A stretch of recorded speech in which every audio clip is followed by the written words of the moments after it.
এই মুহূর্তে সিলেট থেকে যোগ দিচ্ছেন সহকর্মী মাহবুবুর রহমান রিপন।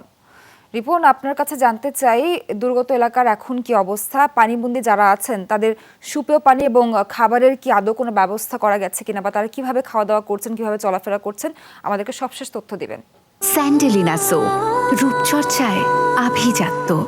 নাবিলা, আমি এই মুহূর্তে রয়েছে গোয়াইনঘাটের এলাকায়, গোয়াইনঘাট উপজেলায়, যেখানে প্রথম বন্যা এই প্লাবন আঘাত হেনেছে সেই জায়গায় আছি এবং সেখানকার বেশ কিছু চিত্র আমরা ঘুরে দেখলাম যে এখানকার যে আশ্রয় কেন্দ্রগুলো ছিল সেখান থেকে মানুষজন মোটামুটি নেমে গেছে, কিন্তু এই যে সড়কটি রয়েছে গোয়াইনঘাটের সাথে সিলেটের যোগাযোগ সড়ক, সেটা কিন্তু এখন পর্যন্ত এই অবস্থায় আছে। আপনি দেখতেই পাচ্ছেন যে যানবাহন আসলে অনেকটা ঝুঁকি নিয়ে চলাচল করছে। তাও যে পুরোপুরি গোয়াইনঘাট পর্যন্ত কেউ যেতে পারছে ঠিক তেমন না, এখনো বন্ধ রয়েছে এই যান চলাচল।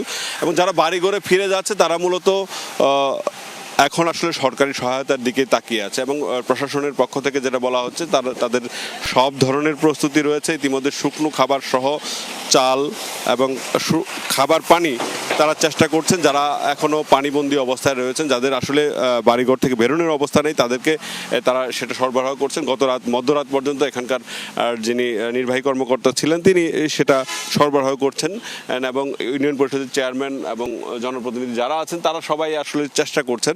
তবুও আমরা বেশ কিছু অভিযোগ পাচ্ছি যে একদম গ্রামের প্রত্যন্ত এলাকার কিছু মানুষ তারা এখন পর্যন্ত সরকারি সহায়তা পাননি। এটা সবসময়ই আমরা এমন অভিযোগগুলো পেয়ে থাকি, কারণ আসলে ওই পর্যন্ত আসলে তারা আদৌ যেতে পেরেছে কিনা সেগুলো হয়তো প্রশাসনের কর্মকর্তাদের সাথে কথা বলে জেনে নেওয়া যাবে।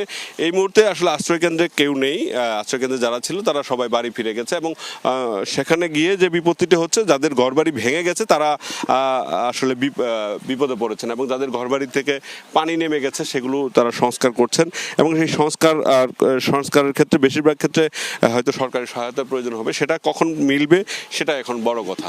নাবিলা। রিপন, ধন্যবাদ আপনাকে সিলেটের প্লাবিত এলাকার খবরাখবর জানানোর জন্য।